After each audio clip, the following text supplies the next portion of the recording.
Hello friends, it's Julie, and today is Freeform Friday. Today I'm going to update you on my scripture copying. I will put a link below for the playlist, so if you're interested you can look at it. And if you're not interested at all, that's okay. Feel free to skip it, no guilt. But I am on my 7th journal, which is this one. It is an Erin Condren journal, Traveler's Notebook, and this one took me through Deuteronomy 21 through Joshua 14. This was an interesting one, going through the desert and coming out of it and setting up the new leadership. There was a lot of laws and stuff, and it doesn't make it look really good to be a woman or a slave. There's a lot of that in there. Kind of hard to read and to think about in today's world. But it was of the culture at the time. The one thing that I was curious about is that it mentions Moses' family, that his father-in-law visited them in the desert, Jethro, with his wife, but it doesn't mention his wife and children after that point. And he's never really given a land or a duty. His family has never given anything after that.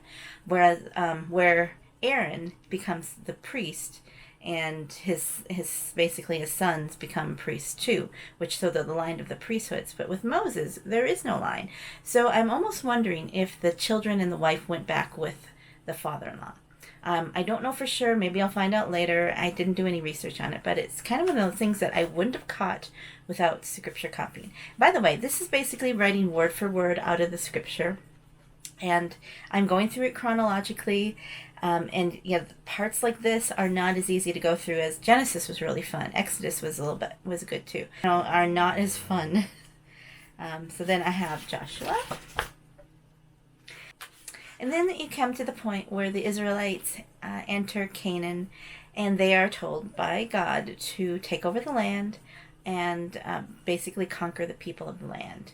So that is hard to think about too, because the God of the God of the New Testament is different. He actually goes out to the non-Israelites to talk to them and gather, offer them the same thing as he offers the Israelites.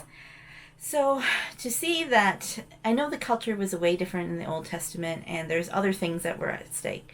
But reading today in the 21st century of the God's people going out and basically annihilating different people groups is hard to read.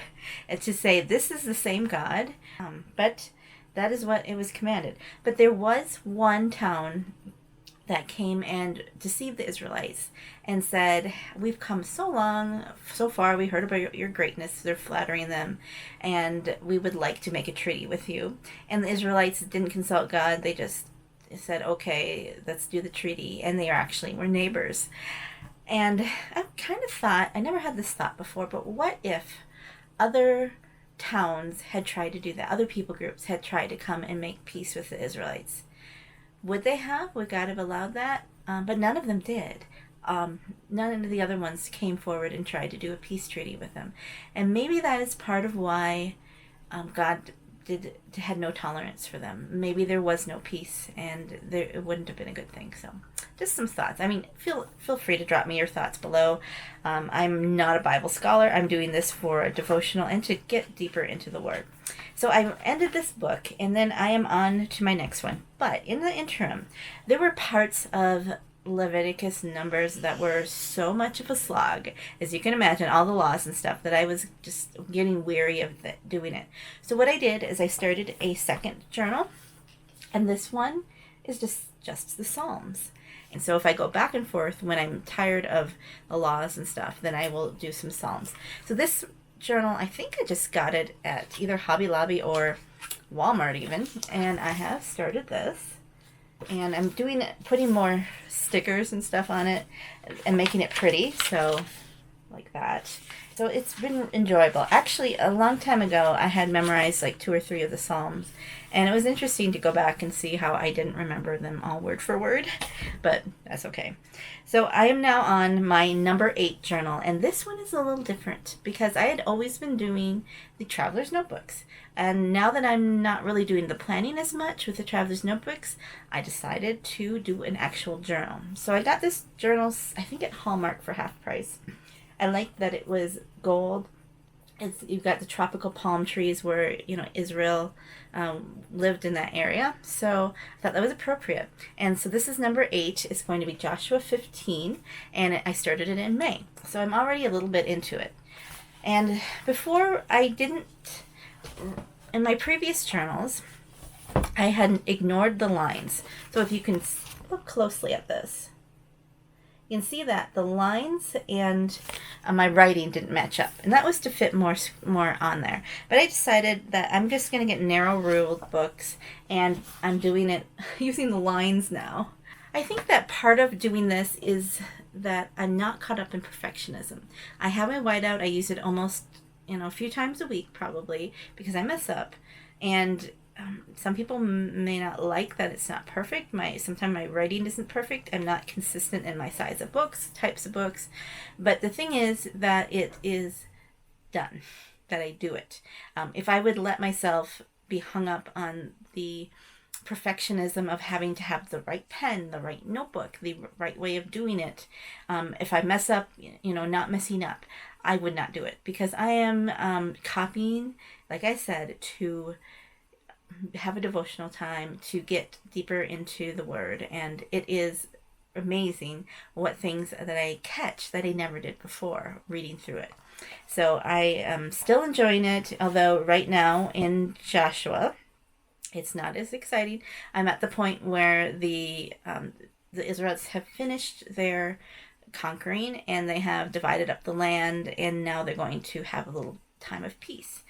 And so I'm this far into the journal so far. I'm liking this, and I'll just keep my eye out for more journals for the next one. This is the Bible that I use, and it is the NIV Study Bible. I have had this since college, or around college age.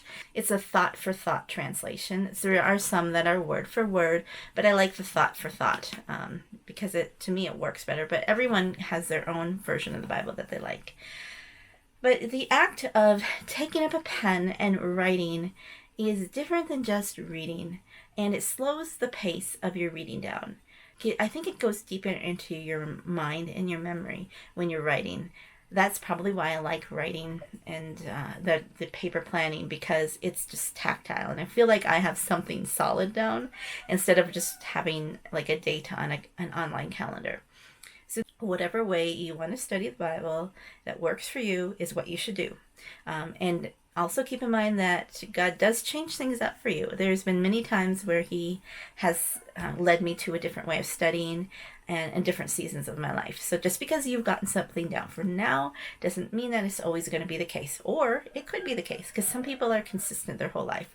I have a rebel tendency, which is probably why God changes that for me. So that is my update. I am into Joshua, and the next book will be Judges, which I kind of like. It's really interesting how a nation can function without kings or a solid one leader, a president, a ruler, or what have you. And they had a really neat system in place, and then they nixed it. Now, if you are interested in doing the scripture copying like this, then I would encourage you to maybe start small. But you could just do some verses you want to memorize. Maybe you just want to do a psalm or a chapter or a book. And if you don't want to do scripture, do something else. You like poetry, you like stories. Is there a certain book that resonates with you? Just the act and the meditation of getting things down on paper. It's just a really nice way to slow yourself down and let yourself think while you're doing something. I would love to know if this has inspired you. And I know there's a few of you there that are doing this too. So let me know how you're doing. And most of all, I hope you have a joyful day. Goodbye.